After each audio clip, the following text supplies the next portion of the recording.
네, 썬팅 필름은 어쨌든 비차단 잘해야 되지만 잘 보여야 됩니다. 비차단도 잘하면서 잘 보이는 이비오스로 함께 하시고요. 자, 지난번 출연 때 지금 부동산 가격 왜 이러냐 이 이야기를 쭉 하시다가 그럼 언제 우린 액션을 취해야 되느냐 또 하반기 시장 어떻게 될 것 같느냐 이 얘기를 이제 못하고 마무리가 좀 되는 바람에 아쉬웠던 분이 계십니다. 분전 아카데미 김건우 대표님 모시고 오늘 그 이야기 집중적으로 나눠보겠습니다. 어서 오십시오. 안녕하세요. 김건우입니다. 네, 반갑습니다. 뭐 지난 방송 뭐 다들 기억은 뭐 못하시겠습니다만 간략하게만 좀 압축해서 좀 얘기를 해주신다면 지금 이제 부동산 가격이 올라가는 이유에 대해서 좀 짚어주셨던 거죠? 네, 지난주에 원래는 하반기 시장까지 얘기를 하려고 했는데 네. 시간 관계상 이제 왜 오르고 있는가 이것만 말씀을 드렸었는데 네. 간단하게 간단하게 일단 되짚어 보자고 하면은 네.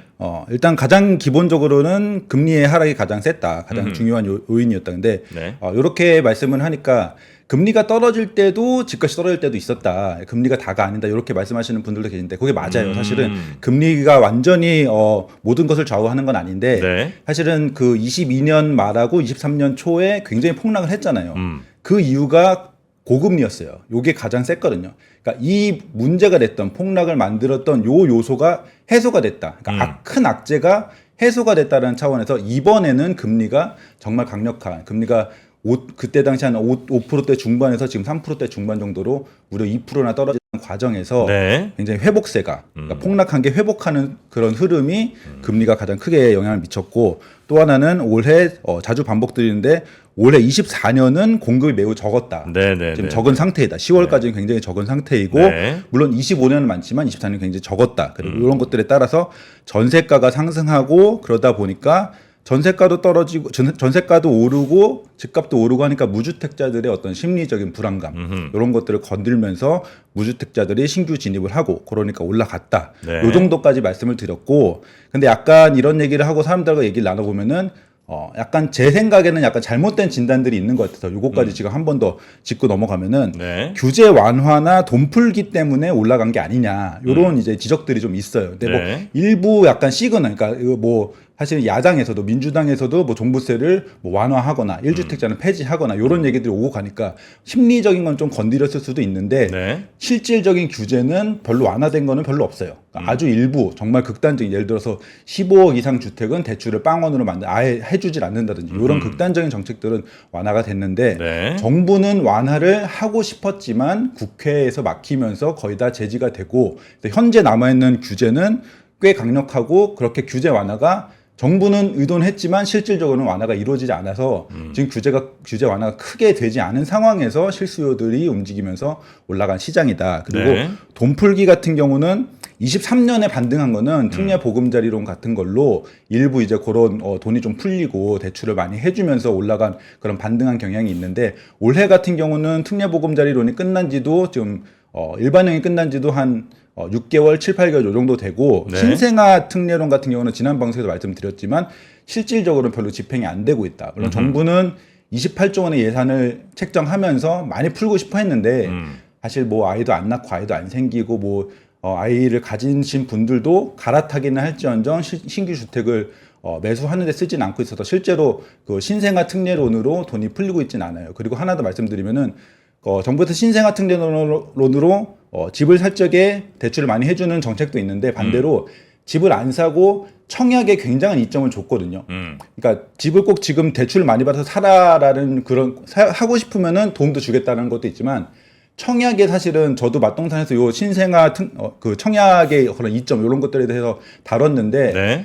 집을 안 사고 청약하는 데에도 굉장한 이점을 주면서 분산을 시켰어요. 무조건 다 그 신생아 가구들한테 집을 사라고 이렇게 미루는 건 아니고 그래서 그런 것들은 다 부수적이고 근본적으로는 가장 기본적인 이유인 금리 떨어지고 공급 적고 네. 전세가 오르고 이런 가장 큰 틀에서의 문제가 뭐 혹은 요인이 지금 집값을 올리고 있었다. 요거까지 말씀을 드렸습니다. 그리고 네. 이제 이어서 이제 하반기 그리고 혹은 뭐 그 이후까지 어떻게 네. 되는지 좀 이어서 말씀을 드리면은 입니다. 일단은 단기적으로는 갑자기 약해질 동의는 없는 것 같아요. 일단 집값이 뭐 한 특히 6월 달에 굉장히 좀 강했어요. 그다음에 7월도 지금 중순 넘어가는데 7월 달도 상당히 강한 상태고 그래서 이 정도로 지금 매수 수요가 막 이렇게 몰려들고 사람들 분위기가 이런 상황에서는 갑자기 뭐 특별한 트리거 없이 꺾이는 경우는 별로 없거든요. 그래서 지금 매수 수요 자체가 상당히 강한 편이라서 지금 뭐 아주 단기적이란 말은 뭐 예를 들면 3개월 뭐 이번 분기 요 정도에서는 갑자기 약해질 동의는 없는 것 같고 그래서 꽤 계속 강해질 상황이 있을 것 같고 하반기 중에서 일단은 한 두세 달 정도는 그 정도는 지금의 힘이 일단은 강하기 때문에 여기서 갑자기 꺾일 가능성은 별로 없는 것 같아요. 그리고 또 하나는 기준금리 인하의 시그널이 지금 강력하게 오고 있잖아요. 그러니까 뭐 미국은 9월, 뭐 한국은 아마도 10월. 물론 이창용 총재 10월에 안 할 수도 있지만 그래도 지금 가장 가능성이 높다라고 하는 거는 미국 9월, 뭐 한국 10월 요 정도 해서 그러면은 사실은 제가 지난 방송에도 얘기했지만 금리가 기준금리를 내리지 않았음에도 시장금리가 이미 떨어졌어요. 많이 떨어졌거든요. 그 약간 선반영하는 그런 차원에서 채권금리도 그렇고 그러니까 이미 선반영이 된 거라고 생각할 수도 있지만 이런 금리의 추이를 민감하게 보지 않으시는 분들은 기준금리를 내린다라는 게 일종의 약간 시그널로 받아들일 수 있는 거죠. 그러니까 지금 기준금리가 동결이니까 금리가 많이 낮아졌다라는 것을 모르는 사람도 많거든요. 지금 금리가 3.4%에 3.5%라고 하면은 놀라시는 분들이 많아요. 금리 안 내렸다며. 근데 이 실질적으로 기준금리까지 내린다고 하면은 그간 금리에 예민하게 시장 금리에 예민하게 반응하지 않은 사람들조차도 아 금리가 이제 내려가는구나. 옛날에 집값이 떨어졌을 때 고금리여서 집값이 떨어졌는데 뭐 그 기준금리 이제부터 내리기 시작하면은 이제 심리적인 그런 트리거가 될 수 있다. 실질적인 금리는 저는 그 한국은행이나 뭐 미국이나 이런 데서 연준 같은 데서 내린다고 해도 실질 금리는 상당 수준 내려와서 실질적인 효과는 일부에 불과하다고 생각해요. 지금 3.34 요 정도면 빌릴 수 있는데 그러니까 여기서 지금 해봤자 사실 금리가 기준금리 수준 혹은 뭐 기준금리보다 오히려 더 약간 낮은 약간 낮아요. 그 정도 수준으로 빌릴 수 있다는 건 사실 말이 안 되는 거잖아요. 왜냐면 기준금리보다 플러스 얼마가 더 붙어야 정상적인 거잖아요. 일반적으로는. 그렇죠. 근데 이제 지금은 비정상적으로 어찌 보면 이게 낮은 금리로 대출 받아서 집 살 수 있는 거는 정부가 좀 의도한 측면이 좀 있는 거잖아요. 정부가 그러니까 사실은 기준금리보다 채권금리나 대출금리가 낮은 거는 정부라기보다는 이제 뭐 한국은행이라고 칠게요. 한국은행에서 책정한 금리보다 시장이 빠르게 움직인 거기 때문에 정부의 의도라기보다는 시장이 정부의 의도를 미리 반영해서 프라이싱을 한 거죠. 그렇다고 한다면 지금 앞으로 뭐 10월이든 뭐 한번 금리를 내리더라도 이미 그건 다 반영은 돼 있는 거잖아요. 네, 맞습니다. 그래서 이제 실질적인 금리가 더 낮춰지지는 않을 거 아니에요. 거의 저는 그럴 거라 생각해요. 그렇죠. 근데 이제 다만 말씀 주신 거는 그래도 정부가 예를 들어 기준금리 낮춘다고 발표를 하면 그동안 금리에 큰 관심 없었던 사람들 혹은 금리가 지금 한 5%대라고 생각했던 사람들이 뭐야 3%대야? 이러면서 이제 들어올 수 있다는 말씀이신 거죠? 제가 양방향적인 말씀을 드린 건데 기준금리 인하를 실제로 한다라고 땅땅 이렇게 하면은 그런 심리적인 요소를 건드리긴 할 건데 여기에 또 너무 과하게 집값 상승을 기대하는 건 또 아닌 것 같은 게 실질 금리는 이미 내려온 상태다. 그렇죠. 양방향의 이런 효과가 있을 수 있죠. 그러니까 금리 인하하더라도 별로 안 오를 그 방향이 하나가 있는 거고. 하지만 그 전까지는 지금 금리가 얼마인지 지금 금리 상태가 어느 정도인지 몰랐던 사람들조차도 이제 금리가 내려가는구나 이렇게 심리적인 어떤 자극이 될 수 있다. 요 정도. 볼 수 있을 것 같습니다. 보통 근데 집을 관심 있게 좀 보면서 사야 되나 금리 좀 비싼가 이런 고민 하시는 분들은 요 내용들은 대충 아시지 않을까요?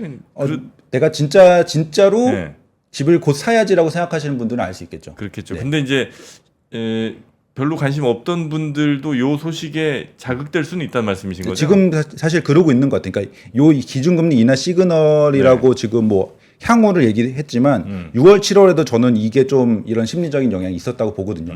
곧 금리가 내려간대라고 해서 실제로 봤더니 이미 내려왔네. 그럼 더 내려갈 거네. 약간 어떻게 보면은 좀 과장됐을 수도 있어요. 금리 인하의 기대감이. 지금 3.4%인데 더 떨어질 수도 있다. 이렇게 생각할 수도 있을 것 같고 거기다 더해서 어쨌든 지금 10월 달까지는 여전히 공급은 부족합니다. 10월 달까지 뒤쪽에 좀 더 자세히 설명드릴 텐데 여전히 공급은 상당히 부족하고 그래요. 이런 것, 뭐 금리랑 뭐 공급으로 인해서 전세가는 또 지속적으로 상승을 할 거예요. 그래서 요거까지는 기본적인 한 3개월 정도는 약해일동이 없다라고 생각을 하고, 그다음에 지금 흐름을 보면은 네.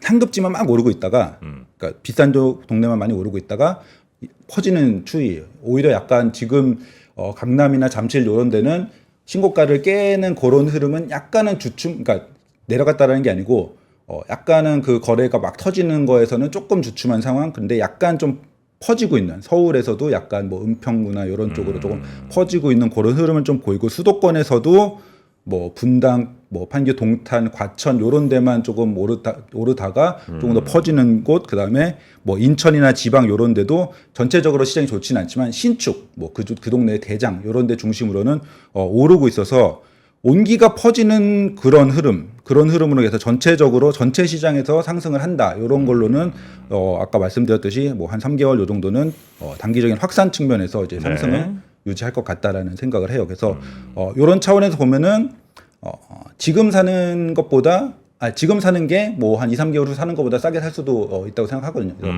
그런 것들 이제 단기적으로는 그런 거 참고하시면 좋을 것 같고.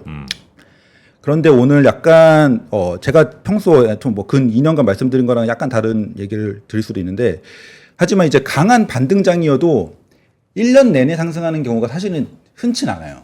그러니까 제가 2006년부터 2024년까지 실거래가 지수를 분석을 해보면은 1년 내내, 그러니까 꼭 1월부터 12월이 아니더라도 12개월 연속으로 상승한 그런 시기는 3번 있었는데, 이때가 완전히 정말 와 투자 열풍이다, 투기 열풍이다 싶을 정도에만 12개월 연속 상승을 했거든요. 그러니까 코로나 그 유동성 제로금리 때, 그다음에 2006년쯤에 이제 버블 세븐이라고 했을 적에 그때하고, 그다음에 2017년쯤에 이제 그때 굉장히 상승장이 이제 17년 중반부터 2018년 초까지 그때 한 12개월 정도 또 오른 경우가 있었어요. 그때 버블 세븐 정말 오랜만에 들어오네. 버블 세븐. 네. 그래서 그 3년 정도 정말 그 2017년도 굉장히 큰 상승이지만 나머지 두 개는 정말 역사적인 상승장이라고 할 정도가 돼야 1년 내내 상승세를 끌고 갔더라고요. 그러니까 그렇지 않고 그냥 요때 좀 집값이 올랐지 요 정도라고 생각했을 때는 요때 15년, 뭐 16년, 18년, 그다음 작년에 이제 작년에 반등장은 굉장히 상승세가 셌다라기보다는 1월에 너무 완전 폭락한 상태였으니까 회복하는 그런 때, 이렇게 보시면은 이렇게 올라가다도 한 9개월, 10개월쯤에 이렇게 중간중 꺾이잖아요. 끝에 꺾이고, 2018년 같은 경우는 19년 또 한 봄까지 쭉 꺾이거든요. 그러니까 이게 올라갈 적에는 사람들이 계속 올라갈 것 같아요. 떨어질 적에는 또 계속 떨어질 것 같거든요. 근데 사실은 그렇지 않아요. 시장은 생각보다 변동성이 크기 때문에 사람들이 집값을 딱 봤을 적에 조금 오르면은 잡아서 추격 매수도 하고, 그러면 집값이 더 오르고 하는데 그게 한계가 있는 거죠. 그래서 한 뭐 8개월, 9개월 이 정도 오르다 보면은 점점 그 추격 매수를 한 사람들이 줄어들고, 그 집을 내놓은 사람들이 그 전에는 따라오네 하면서 이제 걷어들이기도 하고, 혹은 뭐 호가를 올리기도 하고, 뭐 이런 상황이었는데, 점점 이제 매수세가 좀 줄어들고 문의도 줄어들고 하다 보면은 뭐 호가를 좀 내리고, 이런 아주 자연스러운 어떤 시장의 흐름에 의해서 어느 순간에는 꺾이기 마련이거든요. 사실 저는 올해도 지금 한 1월부터 좀 1월에는 좀 거의 보합이라고 쳐도 2월부터 반등이 시작하면서 이미 한 6개월 정도는 반등을 했고, 굉장히 강한 흐름은 이미 한 2달 정도 됐거든요. 이런 지금 6월, 7월에 강한 흐름이 한 2달 정도 되면은 시장이 부담을 느낄 수도 있다, 이런 생각이 들고, 그 다음에 마침 또 제가 그 말씀드린 한 2-3달 정도 더 올랐을 적에 또 그때와 타이밍 맞게 11월부터 둔촌주공 요 엄청난 입주 물량이 들어와요. 그리고 그때랑 25년 상반기까지 했을 적에 여기 표 보시면은 23년에 월 평균 입주 물량이 3,200건 정도 되거든요. 23년 평균이 서울 역사적 평균보다 약간 높아요. 그러니까 평균 이제 아파트만 따진 거예요. 아파트 중에서도 나 홀로 이런 거 제외하고 봤을 적에 3,200건 정도면 평균보다 약간 높아요. 그런데 24년 상반기, 올해 이 상반기 동안 1,000개 정도밖에 월 평균으로 입주를 안 했으니까 23년 대비 3분의 1 정도로 줄었는데, 한 10월까지는 뭐 큰 차이는 없어요. 1,500 정도니까 비슷한 수준이라서 24년 10월까지는 굉장히 물량이 적은데, 둔촌주공 입주를 필두로 해가지고 25년 상반기까지 요 시기에는 월 평균 4,000건 이러면은 서울 평균보다도 훨씬 높거든요.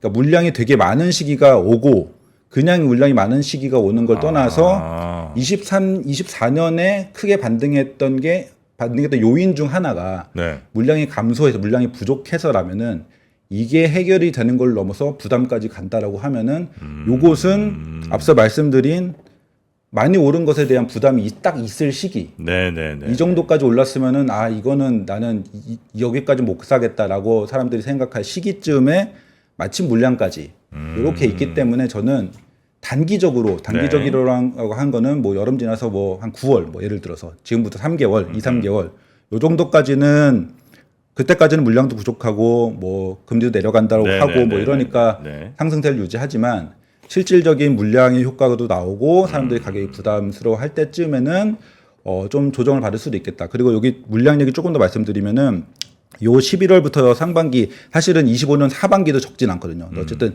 25년 내내 하필이면은 서울 기준으로 봤을 적에 동쪽에 거의 다 몰려 있어요. 서쪽이나 뭐 마포 이런 도심권, 그러니까 서울을 반으로 잘랐을 적에 서쪽은 되게 부족하고요. 강동, 송파 이런데 강동 많고, 강동, 송파, 서초 그 다음에 저기 뭐 동북권, 이문, 뭐 장위, 그러니까 동대문구, 성북구 이런 쪽에 대단지들이 다 그쪽에 몰려 있어요. 하필이면 동쪽에 다 몰려 있어서 동쪽만 따지면은 또 그 요 물량 4천 건이라는 게 동쪽만 따지면 더 부담스럽게 몰려 있는 거죠. 그렇기 때문에 이게 효과를 낼 수도 있고, 근데 꼭 그 동쪽에 뭐 잠실, 뭐 고덕, 뭐 개포 요런 쪽들이 서울 시장을 좀 리딩하는 경향이 있거든요.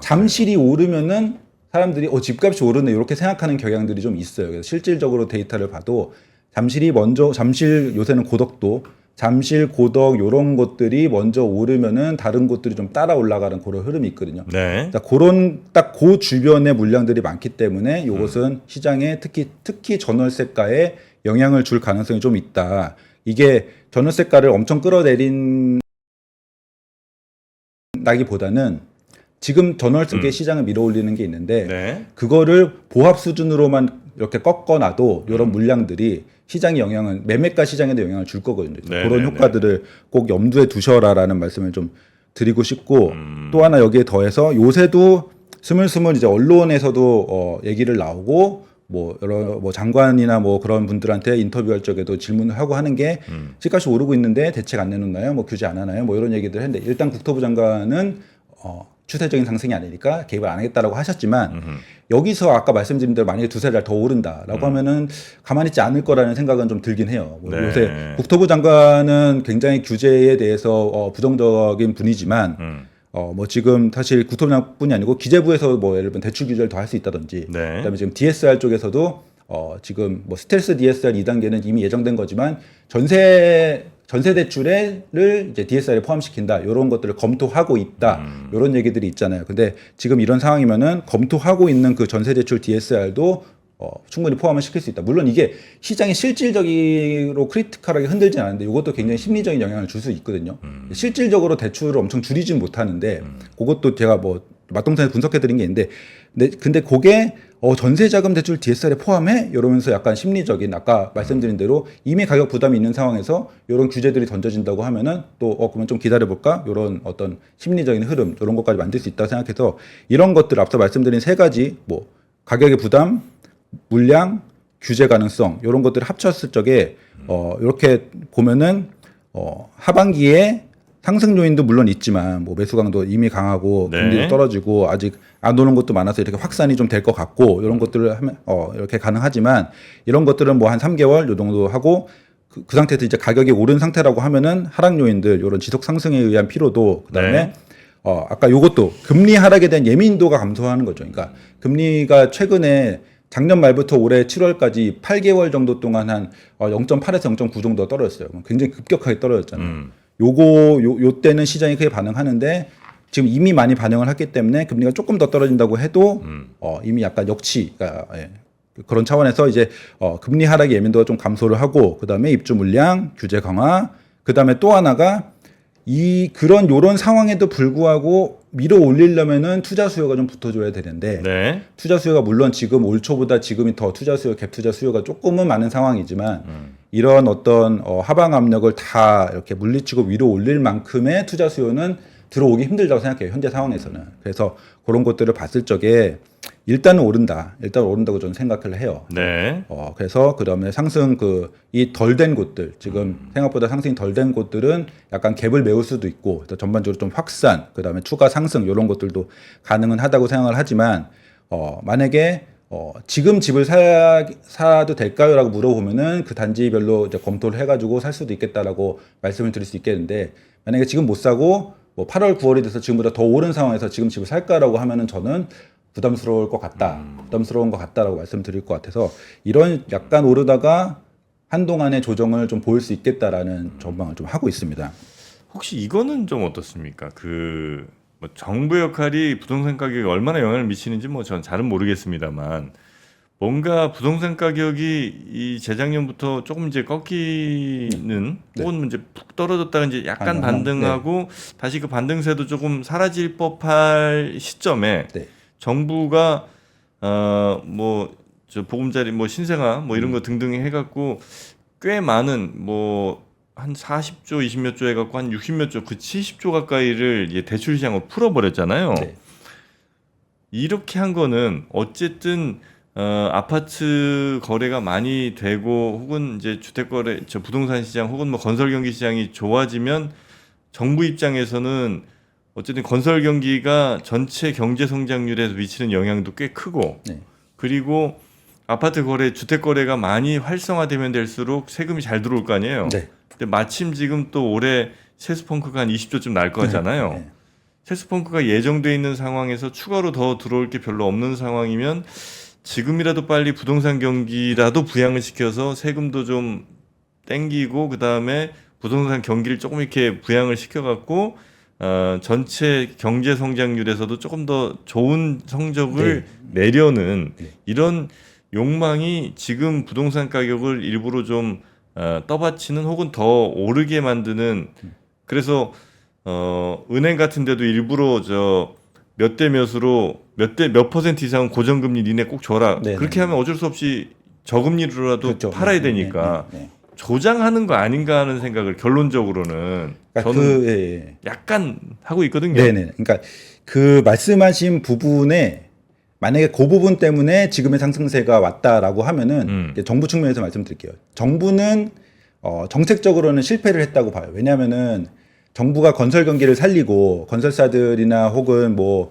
그 건설업과 연계되는 그 금융사들 요런 회사들이 좀 더 되게 지금 힘든 상황이니까 살아나고 그다음에 건설 쪽도 좀 더 재개를 하면서 경제 성장률도 네네네. 끌어올리고 요러려면은 지방을 살렸어야 돼요. 왜냐면 지금 미분양 그다음에 뭐 주택 침체 이런 것들은 지방이 엄청 심각하거든요. 그것 네. 때문에 부도도 나고 어떤 자금 흐름도 안 좋아지고 이런 상황이기 때문에 지방을 살렸어야 되고 수도권이라면은 비아파트를 살렸어야 돼요. 지금 그 소위 그 땅에 물려 있다라고 하는 그 시행사들이나 혹은 그런 땅들이 시행이 잘 안 되고 이러면서 또 우발체불 같은 거를 이렇게 인수해야 되는 그런 안 좋은 상황에 놓인 그런 건설사들 같은 경우에는 네. 수도권 같은 경우에는 거의 다 비아파트예요. 오피스텔, 뭐 생활형 숙박시설, 뭐 지식산업센터 이런 네네네. 것들이거든요. 그리고 아파트는 거의 다 지방. 그래서 만약에 그런 것들을 통해서 좀 경기를 활성화시킨다든지 거래를 활성화시킨다고 하려면은 지방을 살리고 그 다음에 비아파트들을 살리고 이런 쪽으로 갔어야 되는데 네. 지금 현재의 규제 상황은 되게 똘똘이 한 채로 몰릴 수밖에 없는 그런 규제 상황이거든요. 다주택을 하면은 굉장히 규제를 막고 혹은 세금 중과를 막고 이런 상황이기 때문에 정부가 어떤 의도를 했던 간에 지금 상황에서는 그런 의도와는 다른 흐름을 흘러가고 있고 만약에 좀 앞으로의 예상을 한다고 하면은 앞으로 정부가 그런 의도를 가지고 규제 완화를 할지도 몰라라고 예상을 한다라고 하면은 저는 이쪽을 살리는 규제는 완화시켜줄 수도 있겠다.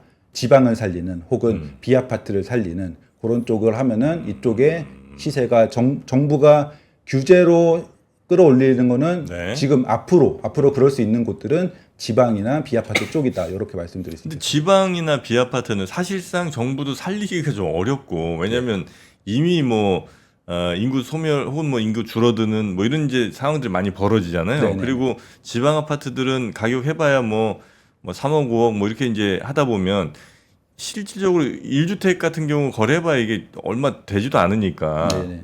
뭐 또 뭐 이런저런 이렇게 좀 뭐 세금 감면 받고 하다 보면 정말 얼마 안 되다 보니까 차라리 서울 주요 지역의 아파트 떵떵한 건 뭐 20억, 30억짜리 이게 하나씩 거래되면 이게 훨씬 더 세수 면에서는 더 좋을 거 아니에요.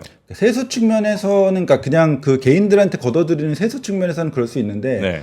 지금 어떤 뭐 문제라고 하면 사실 건설 경기 쪽이 더 문제고 그다음에 PF 문제 되게 심각하게 지금 계속 아직도 해결되지 않는 수준으로 계속 문제가 진행되고 있잖아요. PF 네. 살려면 사실은 지방 아파트 살고 비아파트가 살아야 되거든요.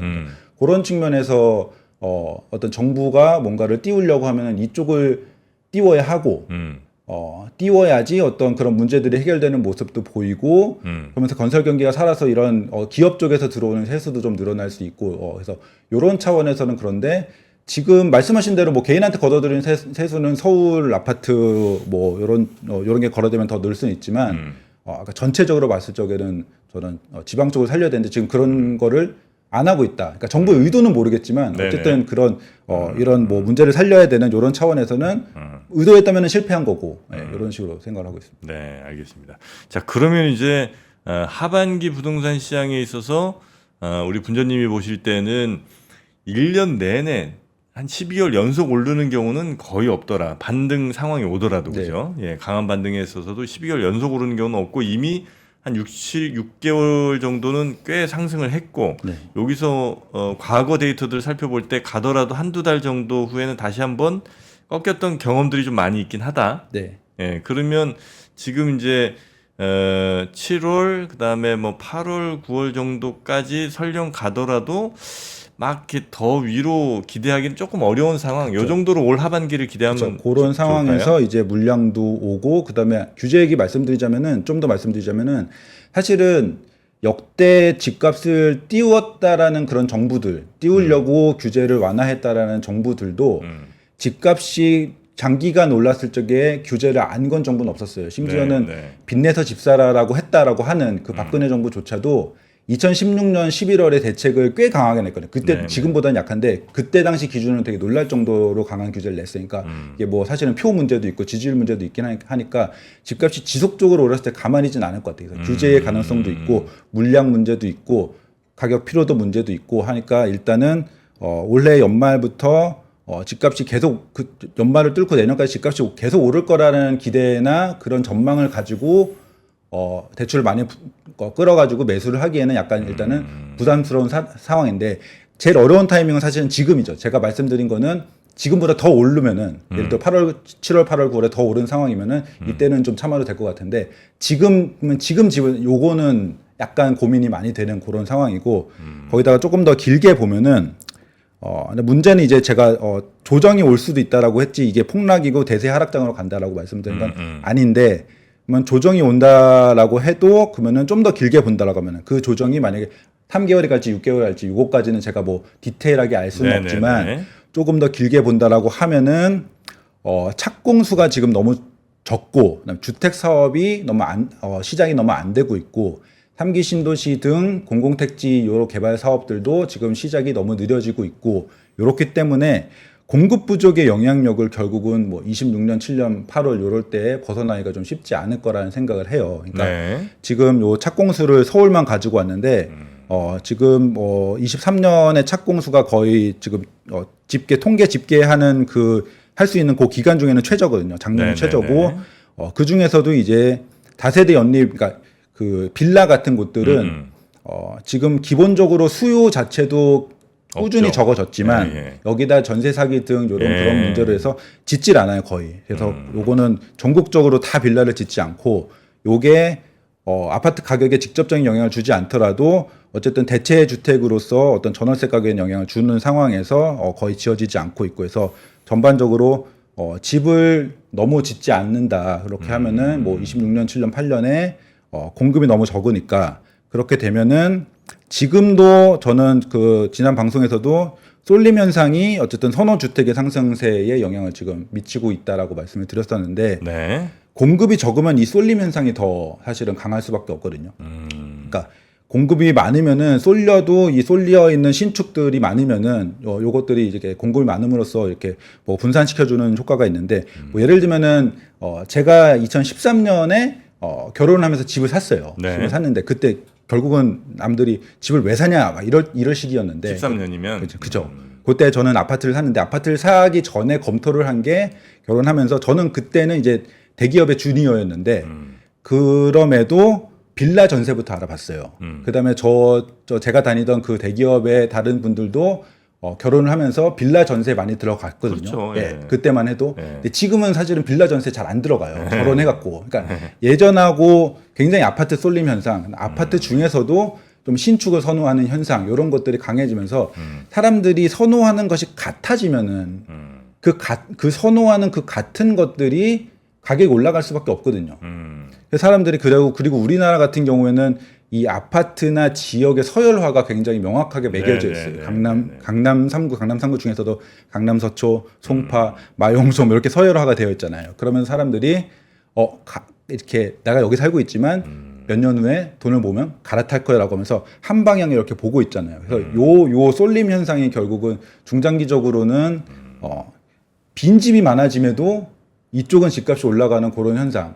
그러니까 이게 공급이 많이 돼야 되는 신축 공급이 많이 되어야 되는 이유가 그럼에도 여기 신축 공급이 계속 되면은 이쪽에 집값을 이렇게 올라가는 걸 좀 상쇄할 수 있는데 네. 신축 공급은 적은데 사람들은 다 신축을 살고 싶어하고 좋은 위치에 새로운 새 집들은 없는데 사람들은 다 거기 살고 싶어하고 뭐 예를 들어서 뭐 주식 같은 경우는 내가 지금 테슬라를 갖고 있는데 나 나중에 돈 많이 벌고 성공하면 엔비디아 사야지 이렇지는 않잖아요. 근데 집 같은 경우에는 지금 현재 우리나라 같은 경우는 굉장히 서열화와 저 길로 갈아타야지 나는 지금 여기 살고 있지만 돈 모아서 이런 현상이 있기 때문에 그렇죠. 굉장히 좀 양극화 같은 현상이 공급 부족과 맞물려 가지고 좀 상승할 가능성이 좀 있어 보입니다. 그래서 저는 빌라에도 아파트란 이름을 쓸 수 있게 네. 해야 된다 이렇게 생각하거든요. 네. 조만한 빌라인데 네. 아파트 이름이 아파트 뭐 예를 그것도 괜찮은 것 같아요. 뭐 예. 레미안 좀 그런가 하여튼 무슨 삼성 아파트 이렇게 짓는 거죠. 예. 그러니까 지금 아니면 네. 이렇게 하면 되겠다. 빌라인데 이름을 완전 자유로를 해갖고 뭐 이름 자체를 그냥 신축이야.